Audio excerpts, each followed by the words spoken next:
Welcome back to Good Morning LaLa on Motivation Monday. There's no greater motivation than love, and who better to talk about this than Mandy Morris, because she's an author, philanthropist, and she has a book called Love, It's How I Manifest. Oh, it's I how love we all that manifest, title. right? I love Amazing. that title. Thank you both. So tell us about your journey into becoming somebody that felt so compelled to write a book about it. Absolutely. There's been many different experiences in my life, of course, and the one that I wanted to talk about was when I was 13. I got a phone call. One of my best friends had just died, and I'd went to his wake. So you can imagine, all of that. Yeah. And then I got a phone call, and it was my father, and he was killing himself. And he had called to say goodbye, and tell your sister I love her, and he'd taken the bottle of Percocets, and he was states away, and I was just sitting there like, how does someone get to this place where they can't start over, where they don't believe that something can change in their lives?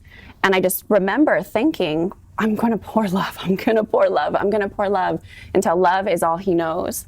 And he ended up telling us where he was, and he's still alive today. It was an amazing turnaround story. Wow. But it really set me on this journey of why do people believe they can't start over? And there's many, many reasons to that.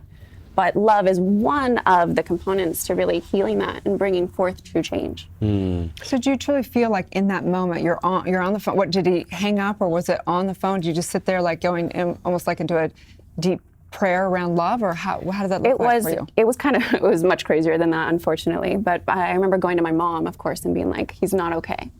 And so she locked herself in the washing room, and thank God for her. She was really probably the one who did it. But she was like, tell me where you are, what is going on? You can't do this. Like, this is not gonna happen this way. And I remember just dropping to my knees the whole time. And I was such a journaler. I was like this weird nut. I would journal to God all the time. And I'm writing to God, and I'm like, it's not today, it's not gonna happen. Please be with him. Like, what needs to happen here? And by the grace of the universe kind of coming together in that, and him choosing to stay also out of love, I'm sure, love of his children. Yeah. He stuck around. That is incredible to me. I personally have been in a very suicidal place in my life, and I was there for a long time. And I have to say that digging yourself out of that hole is really, really tough. Yeah. And it takes a lot of love, of course. Mm-hmm. And so what have you learned in the process, both sort of in writing the book, but of course in living your life, about love? It's been kind of this ever-evolving process, and I love, when I look at Oprah, she's got many platforms. She's here to raise the consciousness, but she has many different ways that she does it. So I kind of embody that, and I'm like, okay, I don't want to always just be working with suicide, because that's pretty heavy energy all the time. Yeah. But what about people who are ready to change, who are ready to work on themselves and want to create something different? And so then I put my ego aside, and I've got all this background in science and physics and psychology, and I'm like, I'm just going to be a coach. And I'm gonna, teach people about love, and I'm gonna be that, meditating girl or whatever. But it was in really studying how and why does someone's brain and life and thoughts and beliefs not change? So why are they always stuck? Yeah. So as a doctor of divinity and teaching universal law, we teach that love guides the way, but the law makes it happen, because it's like how we manifest. And I'll never forget that, I think it was, I forgot the gal's name, very famous spiritual teacher, but someone was talking about love, and she said, it's ethereal and we can't really touch it, but if you say, the love between you and your kids, or your love between, it's so tangible, it may be more real than anything else here, because it's what we care about. Yes. So how do you help people find and discern what is love for somebody? It's each different. Oh, I love that you say this. So quick background, if I can say this. So I used to work in Scandinavia, and I would work with trauma victims, and we had this incredible technology that would help rewire the brain. And then also, me there in the communicative therapy component. Wait, so what is this exactly? It's just a technology. Where is it? Where do I get it? I have one at home. I totally geeked out and bought one. Is it like a biofeedback thing? What is Yes, it? but so much more. We got to talk, girl. If you tell the scientists who made it it's biofeedback, they will punch you because of it. It's so much more. Really? Yeah, it's incredible, but it can rewire neurological pathways. So we were doing that, but what we found is it would take like a month, sometimes like 3 months in these sessions to get someone's brain just with technology alone. So I pop in there, because all of my friends are really cool scientists and stuff, and they're like, let's just play around and see. So then I'm communicating with them as we're rewiring the brain. 4 hours. 4 hours, we're able to completely change the trauma and the way that it interacts with the brain and, the behaviors and so forth. We're like, what is this? And I'm like, it's because I love them. It's because I genuinely care about this person. And I'm literally, before I go in, I'm filling the room with love. And it sounds so silly and so woo-woo to some people, and some neuroscientists are like, well, it makes sense, kind of, you know. No, it makes sense. Like, Right. we have the observer effect. We are proving this in quantum physics, and how we perceive things is how it comes about. So of course, That's right. We also right? have experimenter bias, right? We know of that we can get different effects even within the same experiment, just based on different experimenters. Exactly. And their approach. Yeah, I'm just living on my vibration. I'm like, this person will shift. That's the only reality I'm on, so that I don't know any different, right? That's incredible. So how would you define love? Love it's not a human capacity. Love is like literally where human consciousness is moving towards. It's not the end all be all, but it's where we need to go next, because it's this binding factor of oneness is really what I see it as. So love can be tough love.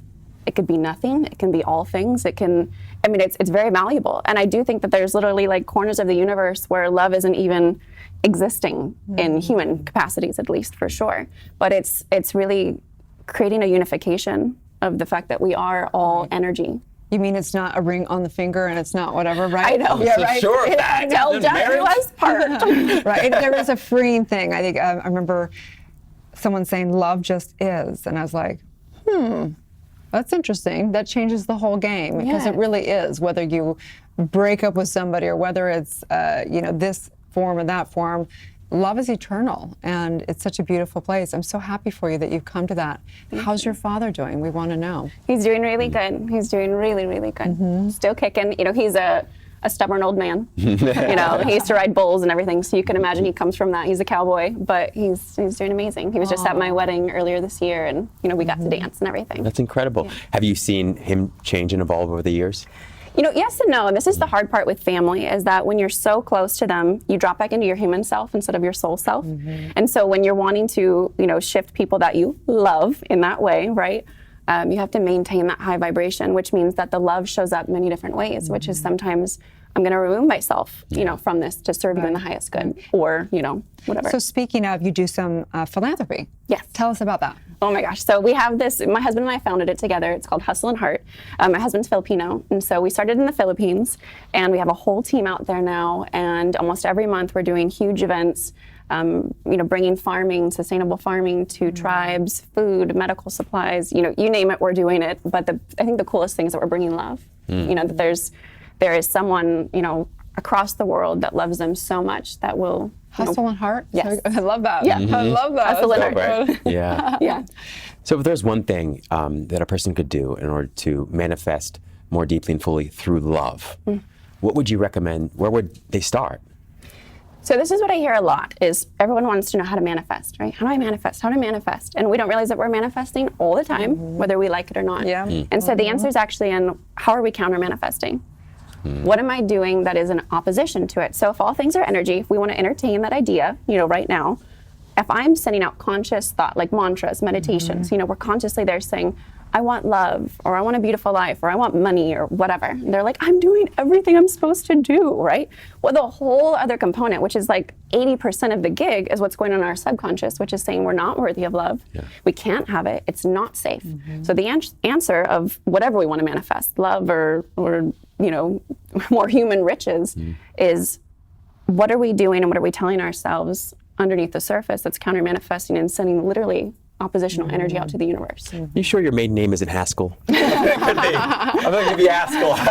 We are sisters. We're definitely sisters. I know she's talking. I'm like, I know. Wow. Okay. We gotta hang a little here. I want to check out these machines you got Yes, going on. I know. Because I keep thinking about we're doing group processing more stuff. Because doing one-on-one's great, but it's just can't do that all, right? So I think technology's got to come into it, group stuff, whatever. So we'll have to talk for sure. Absolutely. Right. So tell people where they can find you and work with you. Yes. So Facebook, Mandy Morris. That's very easy. My website, mandymorris.love. We do have events. We have lots of digital programs. I don't do any one-on-one work, unfortunately, but there's tons of people who have this technology. If someone's like, I just want the technology part, just rewire my brain without any conscious intention in it. There's lots of folks that work for me. I've got psychiatrists and therapists and coaches and counselors that work underneath me for that one-on-one work too. Amazing. Love it. Mandy Morris, what a Thank pleasure. you so much. Thank you both. Appreciate Stay it. tuned. We'll be right back.